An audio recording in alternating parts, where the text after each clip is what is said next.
So first, today's broadcast is sponsored by David Shana Zolti, the Ilo Nishmas, Mrs. Zolti's father, the Chaim Meir, and the Yehuda Aryeh Leib Pantel, whose yahrzeit was on Shabbos Chaf Pei Sivan.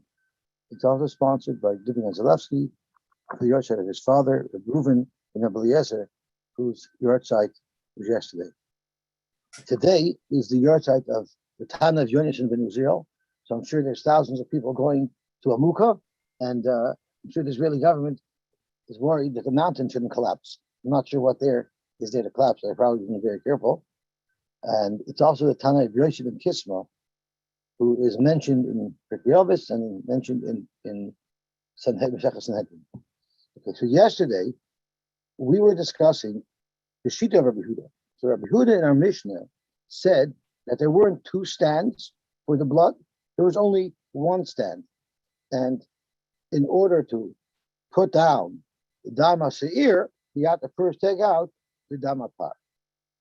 On the other hand, the Rabbanan held that there were two stands so that you can deal with them each independently. The Gemara brought another Shita from Rabbi Huda, who said that when they had all the different pushkas, all the different shofars in the Beis HaMikdash, for the different nidavos that people would give to the Beis HaMikdash, there was one missing, and that was the pushka for the kanei chayvus, for those people who owed a pair of birds, echas lo'ila, echas lechatos. There was no pushka for that. That had to be delivered directly to the hand of the kohen, and he had to do it there on the spot. And the Gemara was probing for the reason. So at first the Gemara thought it's because the kohen would get mixed up. He wouldn't read the labels, and he would get mixed up. But the Gemara proves that in fact Rabbi Yehuda holds that the kohen does read labels, because Rabbi Yehuda held that there were 13 pushkas besides the kanei chayvus, and they didn't mix up those pushkas. So why would you assume that they would mix up this pushka with the kanei chayvus? So the Gemara is trying to find another reason for why Rabbi Yehuda didn't allow kanei chayvus. The Gemara suggested yesterday maybe it's because if one of the people who put money into these shofars died, so now their money represents a chatos shemesa bailah. That money cannot be used; it has to be destroyed, thrown into Yam HaMelach to disintegrate, and it's there mixed into the group. And because it's mixed in, nobody's carbon will be able to be brought. So the Gemara asked, we can solve that problem.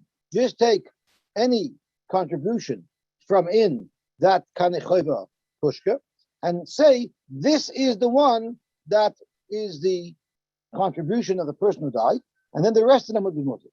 So after Gemara, that opens up a whole new sugya. It opens up the sugya of Breira. Now, before we get into the sugya of Breira, there's a very interesting shaila about how to deal with these two mizrakim of blood, one with the spar and one with the seir.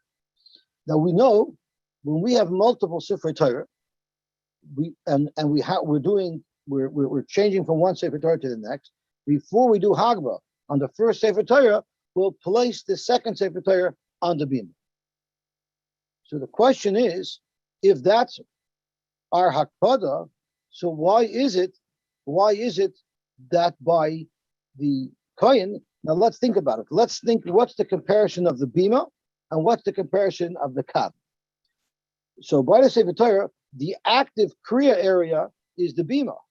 The resting area, so to speak, the storage area, is whoever's sitting and holding it. So if we draw a parallel to the Kohen and these mizrakim of Dam, we would say that when they're in the Kohen's hands, then they're like on the bima. They're in the active area. And when they're put into the Khan, they're like sitting to the side. So the problem is, according to the Rabbanan, that there were two Khanim. The Gemara says that first you put down the blood of the seir, and then you took the dam of the par. And the question is, how could you do that? So we have to understand why is it that we have two Sefer Torah there when we do the Hagba. So the most famous svara is because we don't want the bima to be empty without mitzvahs. Well, if that's the case, then by the Kohen as well. We shouldn't want him to be at any time without any mitzvah in his hand. So the shaila is, what's the difference between the Sefer Torah and the Kohen holding the two containers of blood? It's not just a matter of practicality. It's easier to hold one container full of blood steady than two containers full of blood. Pick it up. We're just talking for a couple of seconds till he does the transition. Well, it's easier to put down one and take another one than But else covered. To it's easier to do Hagbah. It's easier to do Hagbah if there's only one Sefer Torah on the bima. Bima can hold 10 Sefer Torah. Not all bimas. You have a massive bima. But I hear you, sir. Well, one story is that he wants to use only his right hand, so Hitaka could only hold one at a time. That's one of the stories they say. The other svara I believe that I heard was that. Let me just think if I can remember the svara. He only wants to use his right hand because each container of blood wants to be in the right hand. That's right. Right. Oh, so that, thank you for reminding us. That's the other svara. The other svara is that if you don't have both Sefer Torah and the Bima at the same time, it's like a bezoyin, it's like insulting the other Sefer Torah. So that you have a svara, such a svara you have by the blood. So it's not a svara you have by Sefer Torah, but by the blood, there wouldn't be such a svara. Why wouldn't there be such a svara? I don't remember. But that was a svara that they're mechalik. But a kol panim is brought down in the Mefarshim. The height of the voice can say, I believe in the Yitzchak or the Minchas Yitzchak. The Minchas Yitzchak said that you're not allowed to be mevazah Sefer Torah, and therefore the person who has a tovach nasa or the person who did Hagba on the first Sefer Torah, you're not allowed to just put it down on the table. You actually have to hold it the whole time, so it shouldn't be a bezoyin to the Sefer Torah. And he says, therefore, a lot of times the person who gets Hagba calls over a little kid to hold it. Or the person who gets a tzavach nasa gets Sefer Sheni, they don't sit there and hold it, so he passes it on. He holds it a very big avla because it's like we mavaz the Sefer Torah. It's a pain in the neck for me to hold. So he holds. Whoever gets the Sefer Sheni has to actually hold the Sefer Torah the whole time, and the same thing with the person who got Hagba, because otherwise it's a for the Sefer Torah. And we all know there's some shuls that actually have a special bench by the bima to place it, and you're not allowed to sit there. It's special for Sefer Torah. That's out covered for the Sefer Torah. So the Sefer Torah shouldn't be abandoned. So that's a good thing? It's a good thing, yeah, because that's covered for the Sefer Torah because it's special for the Sefer Torah. It's not in Echanami. Okay, so let's see what the Gemara says. So we're at the point where the Gemara wants to know, why can't you use Breira, take out one coin that would represent the person who died, and then you can use the rest of them. Zok Gemara, Rabbi Yehuda less like Breira. Rabbi Yehuda does not hold to the concept of Breira, and that's why this Eitzah wasn't good. Minalon, how do you know, where do you see Rabbi Yehuda express his opinion that he does not hold of Breira? If you want to suggest, it's from this following Shaila. And this is a very famous Shaila, Halakeich Yain Ubein HaKutim.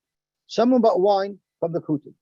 And we have to assume that even if they're Geri Emes, they were not Mafresh, Shumas and Maishers, because we know that the Kutim held that Lifnei Iver, the Lifnei Iver, the Shittim Michshol, is literally, you're not allowed to put a stumbling block in front of someone blind. But to be Machshalim with an Aveir, that's not included in the Isser. So even though for themselves, they would have been Mafresh, Shumas and Maishers, but for other people, they weren't concerned. And therefore, you need to assume when you buy wine from them, even though you assume it's kosher wine, but you have to assume that Trumas and Maishers had not been separated. And when did you buy it from him? Erev Shabbos im Chashecha, so you had little time to place him with the Kalim. By those who learned that you didn't have any Kalim to hire him there to separate the Truma into, so you were in a tight spot and you needed to use this wine for Shabbos. So I'm in Weimer, you get up and say, Shnei Lugin Shani Oset Lahafrish, the two Lugin that I'm going to be Mafresh, Hare and Truma. Now we know that the Beinani gives 1 of 50, which is 2%, right? 1 of 50 is 2%. So we're obviously talking about a barrel that has 100 lugin, and therefore he's saying, right now I'm not going to separate it. I'll use the wine, but at the end there'll be leftover, and 2 lugin that are left over in the barrel, those are the ones that I'm already saying now should be designated as truma. Now you have no idea which 2 lugin are going to be there left. You know, just because now they're at the bottom, there's turbulence, mixes up. You're saying whichever tulugin that we'll find out later are the bottom of the barrel, those tulugin are going to be truma. So the halach is, or in addition to that, it's not only truma that he has to be mafresh, he has to be mafresh meiser as well. And he says asara meiser rishon, 10 will be meiser rishon, and then tisha meiser sheni, 9 will be meiser sheni, and then it works. Even though he hasn't been mafresh them yet, whatever he'll be mafresh later, we'll say those were the ones that were originally destined to be truma. So the first thing we need to understand over here is, if you have a bulk of 100 lugin, right, and you took off 2 for truma, so now I have 98 left. The Brisa says, how much I give of meiser? I give a sorry, I give 10, which means it's 10% of the gross, not of the net. Because if it was 10% of what's remaining after I was mafresh truma, it should be 9.8. So there are those who learn that the Brisa is lav dafka. It means 9.8, but the Brisa is not being so specific. But there are those who learn that you take that off the gross. Why? Because really, ma'ikar din, even if you gave a mashahu for truma, it would be good enough. So because you want to be a tzaddik and you want to give more truma, the lady should lose out on this meiser. So therefore, you still have to give 10% of the original meiser. Because why should he lose? But tisha meiser sheni, it seems like when you take the meiser sheni, it's not 10% of the gross amount. It's 10% of the net amount. And after you've taken off 10 for meiser rishon, there's only 90 lug left, and therefore 10% of that will only be 9. Divrei Reb Meir. That's what Reb Meir holds. So clearly Reb Meir does hold with Breira. However, Rabbi Yehuda, Rabbi Yosy, Rabbi Shimon, these 3 Tanoim hold. Oisrin, it's also. So what would be the reason for that? Alma ein Breira. You see, it's because it's ein Breira. You see, they hold it wouldn't work. Because how do you know that the wine that's left over is the wine that you were mafresh shuma? You can't know that. And therefore, this whole system, this whole ploy does not work. Frank the Gemara Mimai. Who said that that's the case? Dilma shiny house, so maybe they hold a prayer. If they hold a prayer, why can't you do this? It's a perfect solution. They told Reb Meir,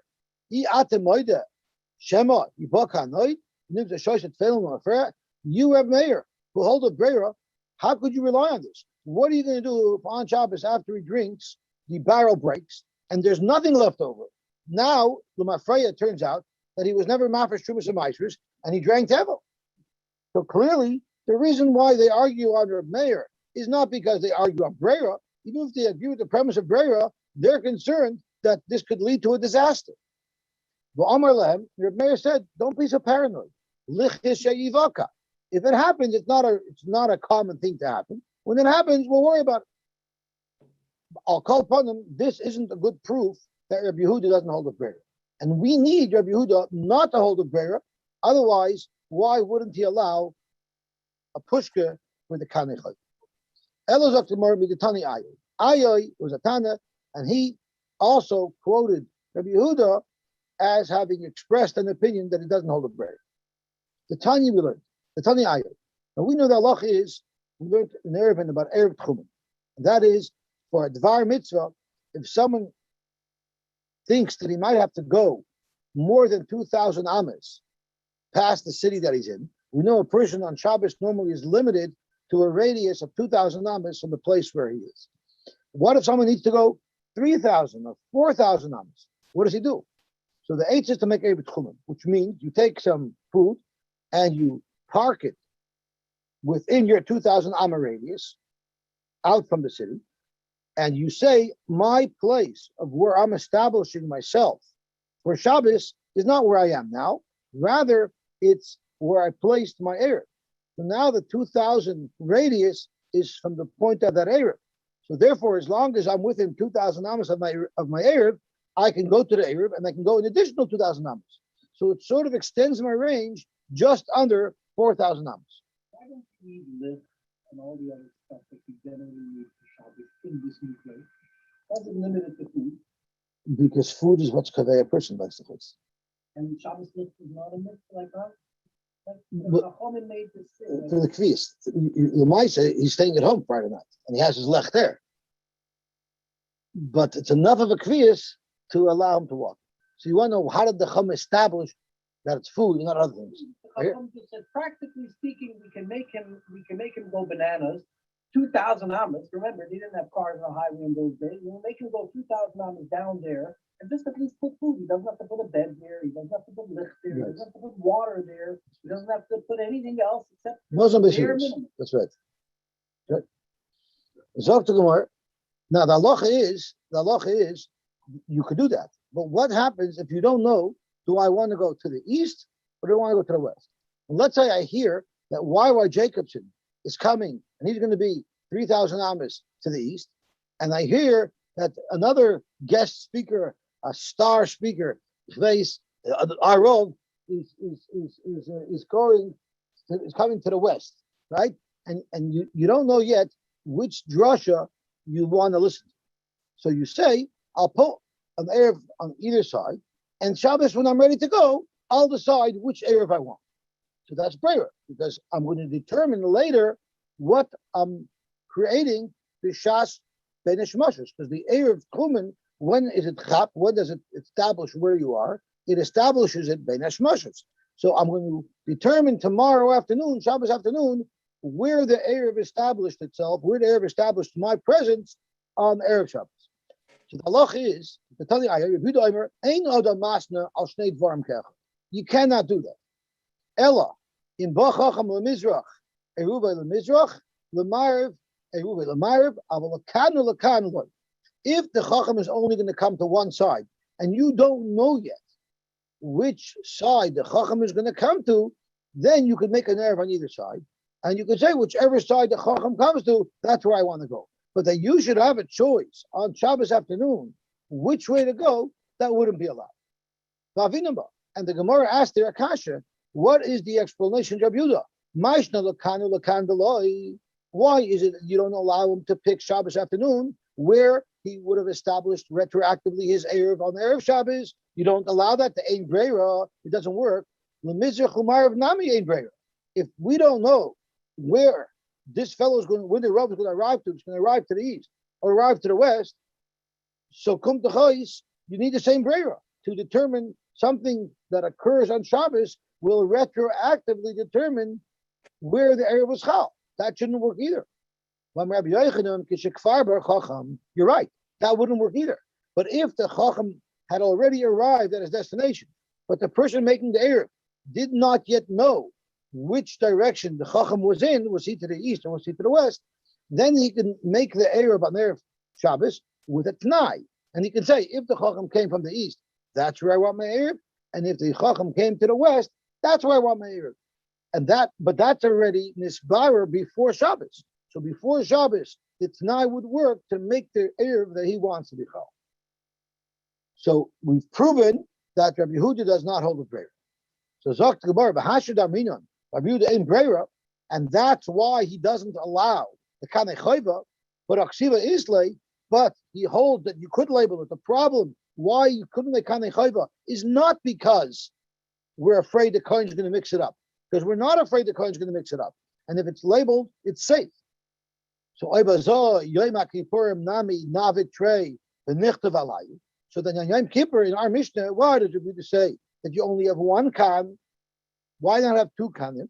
And therefore, you could place down the dampar and the damsir, only use the right hand, but label them so the Kohen Gadol shouldn't get mixed up.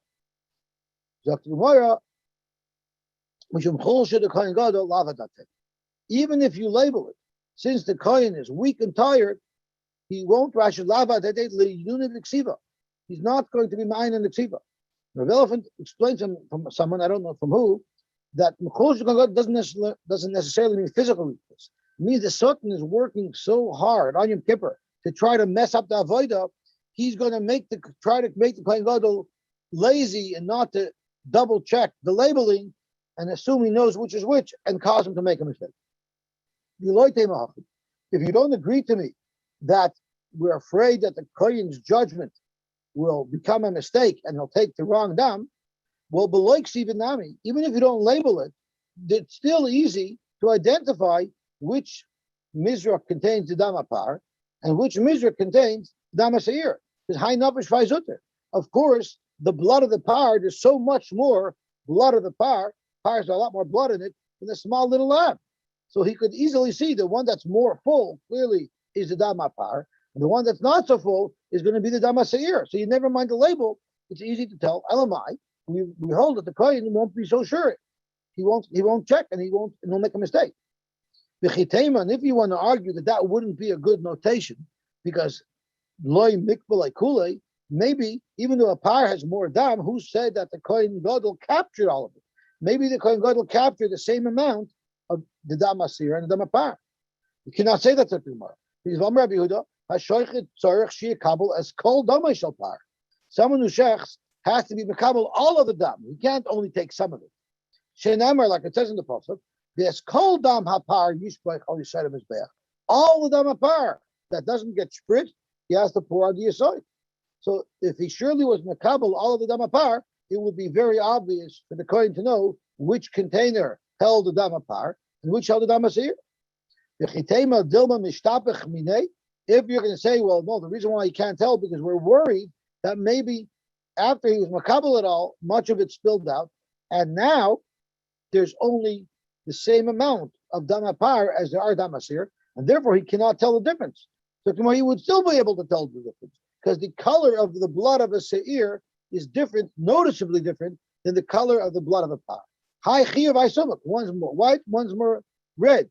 I'm not the baki in understanding or being able to discern which are the different bloods, but the kohen gadol who was very well versed in that would have known that. So you see, a kohen that we're worried that the kohen is not going to be focused and he can make a mistake. So if he can make a mistake, even though there's other notations that should show him which is which, even if we put a label, he might make a mistake. You have to say that the kohen gadol on Yom Kippur could make a mistake. So too, even if it's labeled, it's lavadete, and therefore the Yehuda holds there should only be one kad, and therefore only one container of blood will be placed there at a time. This way, we don't need to worry that the kohen gadol will get mixed up. So let's do an inventory. According to the Tanakama, who learned that there were two kanim, the way the kohen gadol would do it is first he would put down the dam seir, and now his hands were empty, and then he would reach for the dam par and take it. If you hold like Rabbi Yehuda, there's only one kad, he first had to take out the dam par to make room for the dam seir, and then he was able to put the dam seir down into that same stand. So just to be clear, if you learn like Rabbanan, then you would first place the blood down, then you would pick the other blood up. But if you learned like Rabbi Yehuda, you would first take the other blood up and then put the other blood down. Here you had a batfila, you had a chazan, and he davened by Rava, and he mixed up the oysters. In Yiddish, famished the oysters. Who did nachas kamei de Rava? Omar, and this is what he said when he was saying the oysters, when he was saying the avodah. He said Yotza, the kohen gadol, left the kodesh kodeshim with the dam of the seir in his hands. And he placed it on the second stand. Then it says, Notel damapor, he lifted up, he took the damapor, and he put the damaseir down. Well, didn't he just put it down a second ago? So this in the Yotris, he's mixing in the shita of Rabbi Yehuda and the shita of the Rabbanim. So Amar Lei, so Rabbi told the Chazan, what are you saying? Chadak Rabbanim, the Chadak Rabbi Yehuda. You're saying half like Rabbi Yehuda and half like Rabbanim. Because you're saying he put down the damasir first, and then you said he put in the damasir second. So what is it? What he should have said was he put down the damasir first, and then he took the damapar, which would indicate that he holds the Rabbanon that there were two coming. Okay, Gvalti. This is where I prepared to, and now we'll go a little weiter. We'll see how it goes. Yeah. We could look at Toshas. A lot of very interesting Toshas. But let's see what the Gemara says. Tanarabban, v'chein yasa la'oil mayit. So let's see what it says in the pasuk. It says v'chibra ala kodesh mitumayish b'nei Yisrael u'mipishei machal chataysam v'chein yasa la'oil mayit hashoichin itam v'soich tamoy. So this is a pasuk in the parsha of Yom Kippur. What is the Torah trying to teach us with this? The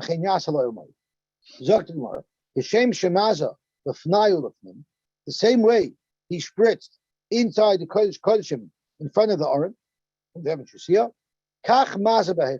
he also made Zrikos in the Heichal, which we know he did it connected the Perez. Achas Lamaila, the Sheva Lamata, Midam Apar. Just like Lafnai V'Lafnim from the Dam Apar, Yishpritz Achas Lamaila V'Sheva Lamata, that we explained yesterday how we know that from the Psukim. Kach Maza Behechel. And once again, L'Chashem Shalafnai V'Lafnim, Achas Lamaila V'Sheva Lamata Midam Asoyer, Kach Maza Behechel. That's how you do it in the Hechel as well. Hashoich Anitam. What do you learn from there? You learn afilu b'shas shehein tameim shchina iman. Even if they're tamei, the shchina is still with Klal Yisrael. Amar le'ahu mina l'Rab Chanina. It was this apikayus, and the Mefarshim tell us that min is Rosh Tevis mitalmidav shel yeshay hanoich. So because there's sensors that got involved over here. It says in Farish in the Tzayonim, it says that in the Azilah Shas, it says Tzeduki Machmas at censor. So the censor didn't want any derogatory statements being made towards Christians. So Amrullah Humina Rab Chanina. This min told Chanina. Hashta Bri Tamei Matun. What does that mean? Bari. Hashta Bari the question. Vadai Tamei Matun. Nowadays you're for sure Tamei. And therefore, the Ein Shechina Beinechem Shoyer B'Tumah. And the Shechina is not Shoyer amongst you B'Tumah. So Hashta Bari Tamei Matun, Dichsiv, Tumasa B'Shuleha, which is, I believe, a pasuk in Eicha. Let's see the pasuk in Eicha. Where am I? Pasuk over here. Oh, here it is. It says, Tumasa B'Shuleha, right? So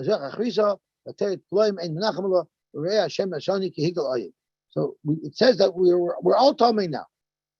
Amar Lei. So Chanina answered, Tachazi. Let's go take a close look. Mak Siv Buhu. What does it say about Tameim by the Parsha of Yom Kippur? It says yes, we're all Tomei, but the pasuk says that Hashem doesn't separate from us because we're Tomei. Adrabah, even when we're Tomei, Hashem stays close to us. Afilu b'zman shem Tamein, even when Klal Yisrael are Tomei, Shechina shruya b'neiim. The Shechina is still amongst Klal Yisrael. V'chidavar halamad b'hekesh, chayzer u'malamed b'hekesh. Can you learn something through a hekesh and then export it through a hekesh? And Rashi tells us, v'chidavar halamad b'hekesh. To go in par shalomad b'matanosh pnim achas l'mayla minaseh ir b'hekesh. How did we know that by the matanos pnim, by the par, it's achas l'mayla? It doesn't say by the par, the ferish, how many zrikas are done l'mayla. It says v'hiza oisai, which means one hazah by the seir. So we only know that by the par, you make one hazah l'mayla. You only know it from the seir. The asir sheva l'mata as well. How do we know by the seir that we're 7 zrikas l'mata? It doesn't say that by the seir. We know it by hekesh min par. So since you only know it from a hekesh, how can you use that same hekesh to teach us what you do in the heichel? Chayjun u'malamdin matanas shebefnim al matanas hapareiches behekesh the chenyas alo elmoyed. Since you only know each item by the seir and by the par, you only know it through a hekesh. How could you then export that knowledge through a hekesh? The kaim lam b'msechas v'achim the ein lameidin v'kachim hekesh min a hekesh. You never use one hekesh and then transport the information once again with a second hekesh. Zok Gemara, Hai Heimenu v'davar achar. This that we're transporting from the Kodesh Kachim Zrikas. To the Zrikas in the Heichel, we're not exclusively exporting something that we learned with the Hekesh. We're exporting something that we know Minei Ubei and something that we learned with the Hekesh. In other words, we want to export that the Damasir that you spritz in the Heichel is Achas L'mayla V'Shevel L'mata. You're right. The Shevel L'mata part you only know by the Seir from a Hekesh. But the Achas L'mayla that we know by Seir, we know Minei Ubei, the Pasuk says it. So therefore, since the Hekesh will work for what we know is Beferish in the Pasuk of Seir, which is the Achas L'mayla, it'll schlep along with it the Shevel L'mata that we know by Seir only through a Hekesh. So Hayaminu B'Davarachu, the Lo have a Hekesh. So Krashi, Hayaminu B'Davaracher, Hekesh Rishon Lav Hekesh. The first Hekesh is not Hekesh. So Bein B'Par, Bein B'Seir, side by par, side by Seir, Siv Mailu Mata. It says Mailu Mata. Really, oh, so I learned wrong. Rashi saying that the base fact that there's a Zrika Lamaila and there's a Zrika Lamata, both by par and both by Seir, that's not a Hekesh at all. That's Mefurish in the Pasuk. The Hekesh is only used to clarify how many Zrikas there are. But the base idea that there's Zrikas, that's Minei Obey. And that you can export through a Hekesh. Hilkach, Pachad V'chad Me'atzmai, Lomad Miktas, V'davar Acher Messiah B'Miktas. Each one, the Damas here and the Damapar, some of it is Minei Obey, and some of it requires a little bit of a limud from its chaver. And therefore, V'ein Zal Lomad B'Hekesh. We don't consider that it's Lomad B'Hekesh, and therefore you cannot teach it somewhere else. Rather, you could. What type of Hekesh do we say you cannot pass on to another Indian through a Hekesh?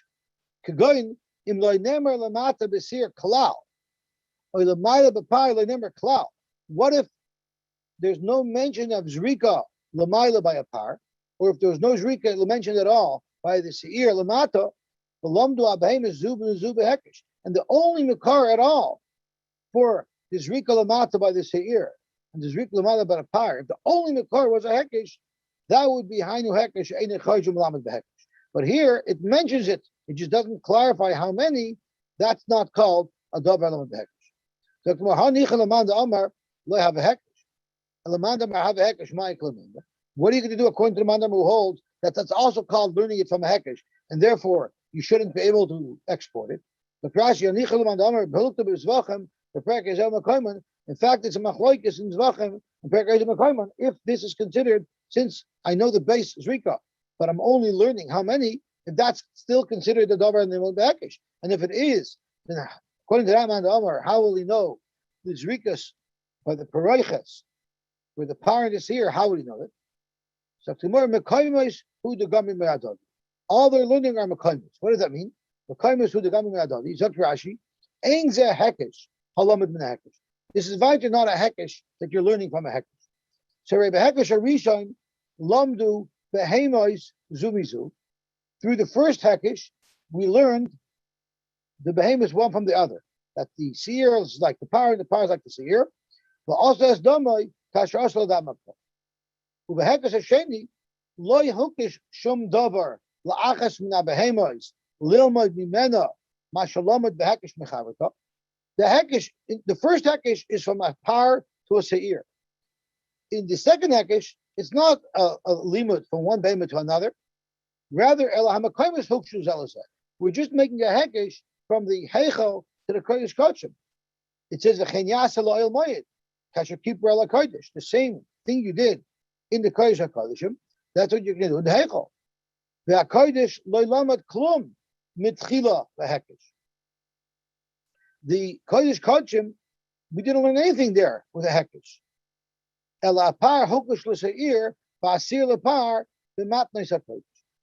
there is nothing that we learn to the general subject of the Kodesh Kodeshim with a Hekesh. Internally, from the power to this year, there's a Hekesh. But the second Hekesh that we're doing is from the Kodesh, or the Kodesh Kodeshim to the Heichel. The Kodesh didn't learn anything through a Hekesh, and therefore this is not considered a problem of something that you learned with the Hekesh, you cannot pass on with the Hekesh. That was one shot. What does that mean? That's Rashi. inami sphere alone, the pnim behekesh lomat, even if you're going to learn that you did learn the halachas in the Kodesh Kodeshim out of a hekesh, still yochel lachser v'lilmoid ala heichal, you could still teach what you learned in the Kodesh Kodeshim and apply it to the heichal b'vasachas in one shot in the first hekesh. The vasachas mashakasav boy beferish to go in achas lamayla besir b'sheva lamata b'par. Since there are portions of what goes on in the Kodesh Kodeshim that are not learned through a hekesh, such as the sheva lamata the par and the achas lamayla of the seir, that hekesh you could do because that's not learned through a hekesh, and therefore once you could learn the hekesh for those items that are mafurish mentioned in the halachas of Kodesh Kodeshim, it'll drag along with them. This is what I thought was the first teretz, but now the Gemara is saying it is the second teretz. So therefore, what is an example of this problem that you cannot export through a hekesh what you've imported through a hekesh? Is going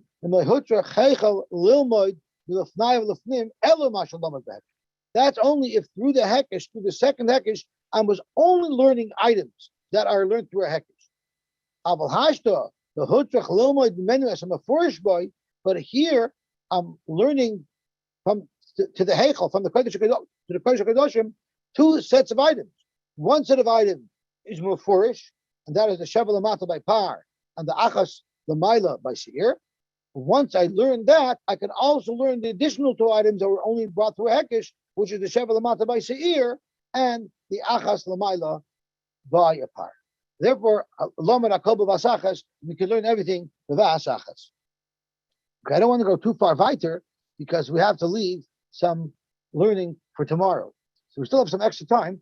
So let's see if we can learn one of the Toshvos. There's a lot of very interesting Toshvos in. So I'm going to learn some Toshvos.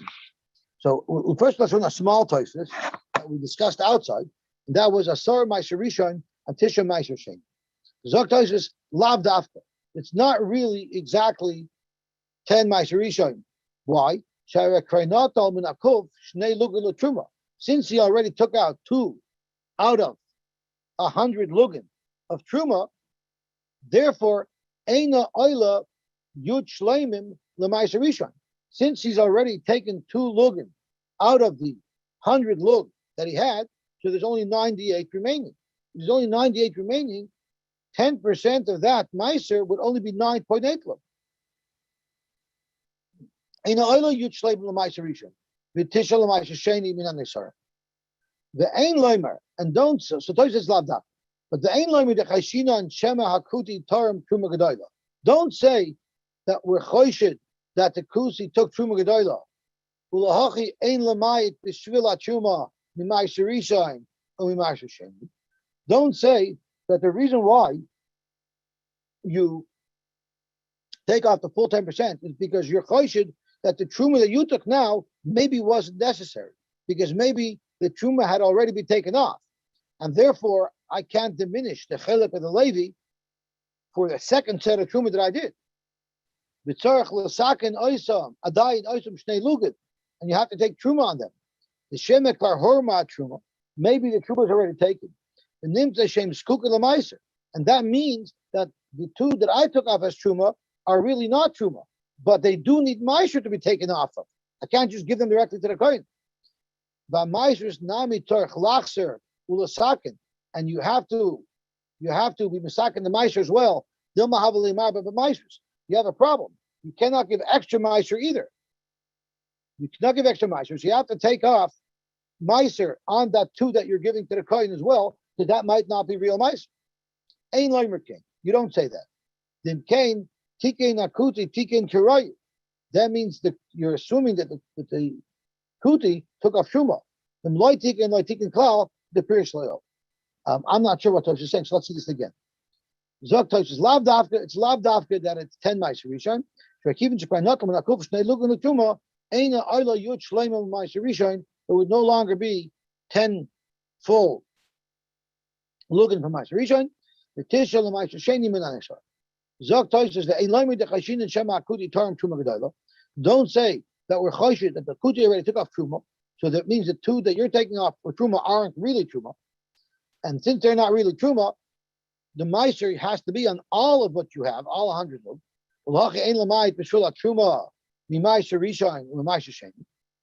Therefore, you have to take off the full 10 because the full 100 might already be post truma.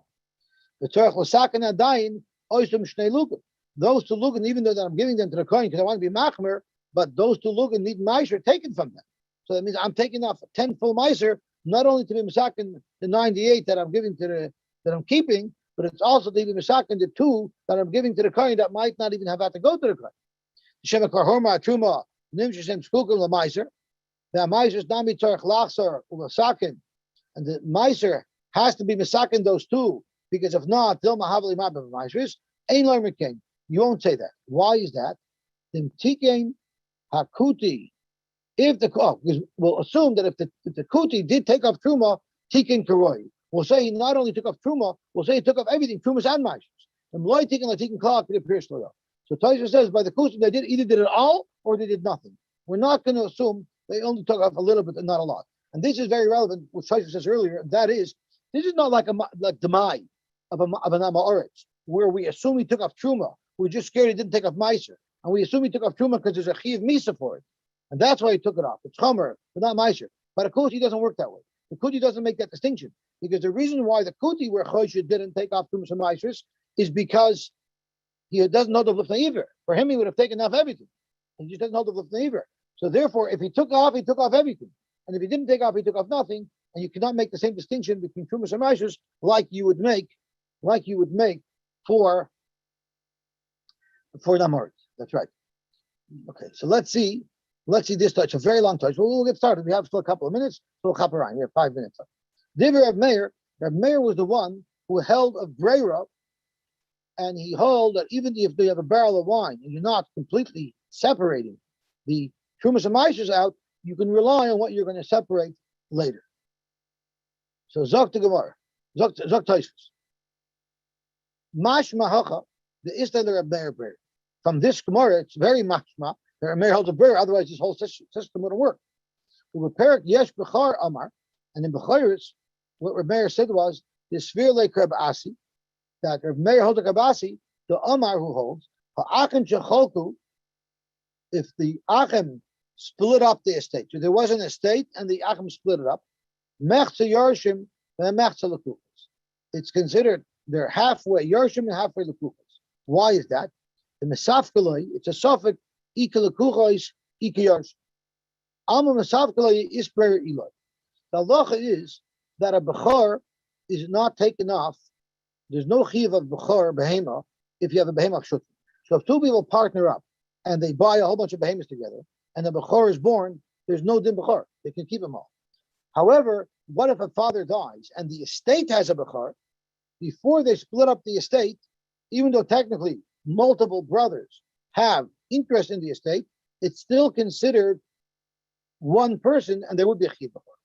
So the shaila here is when brothers split up, when they split up the animal, do you say they have a din of Yorship? And if they have a din of Yorship, it means that I'm making a mistake. There's also a lachat on purchased animals. There's no din b'char as well. So do you say that these are purchased animals because when we split up the animals, we don't know which were always destined to be mine and which were always destined to be yours. So I take some, you take some, and we make sort of a deal that if anything that I have was destined to be yours, I'm buying it from you, and I'm paying for it with the animals that you have that might have been destined to be mine. So the Gemara says that we consider them halfway Yarshim, halfway Lekuchos, because it's a suffix if it's Lekuchos Yarshim. Now, if you hold a Breira, then you would obviously say that the part of the Yerusha that I got is for sure mine, and the part of the Yerusha that you got is for sure yours. And the fact that Rabbi Asi says that we treat them like Lekuchos, Alma Mesaf Kalei, he is Breira Ilai. You see that Reb Meir, who holds a Rabbi Asi, is not so sure about Breira. Because if you were sure about Breira, Achen Shecholku should be considered Yershim and not Lekuchos. Emphasizes, Yesh Lachalak Bin Hacha, you can say there's a difference between here and there. Because here, shemasne umevayer dvar. Here, I said something that I'm going to do, something that it's in my hand to do, my ability to do. I'm going to separate eventually the wine that I want to designate as truma. There, maybe Reb Meir holds a prayer. Lahid achan shechoku she'enim mas mevarim klum. There, they're not doing anything, not separating anything. So when there's no human involvement, there a mayor might not hold a brera, but when there's human involvement, identifying what we're talking about, that there a mayor might hold a brera. Zoktoishes ubaha, and with this idea, ubaha matarcha will answer another problem. The Rav Muki Hosam, Rav Meir, Rav Yehuda, Kravasi. There, Rav said that both Rav Meir and Rav Yehuda hold a Kravasi. Ubaparakalaget, Kama Rava, the Tavayu is to Brea. And in Parakalaget, Rava said that Rabbi Yehuda and Rabbi Meir both hold a Brea. How could you explain that Rava says they hold a Brea, yet Rava holds that in this case they don't hold a Brea? Once again, there must be that when it comes to Brea, there's a difference between if you're doing an action to identify what it is that you want to be Brea, or if it happens by itself. When you want to identify something, like in our case, you're separating between some Maishras, there they would hold a Brea. But to say that when we split up a Yerusha, the part that I got was always destined to be mine, the part that you got was always destined to be yours, there you would not hold a Brea. I guess we should stop here because we're just 10 to 8 ready to have a Shachris. Everybody, have a wonderful, wonderful day.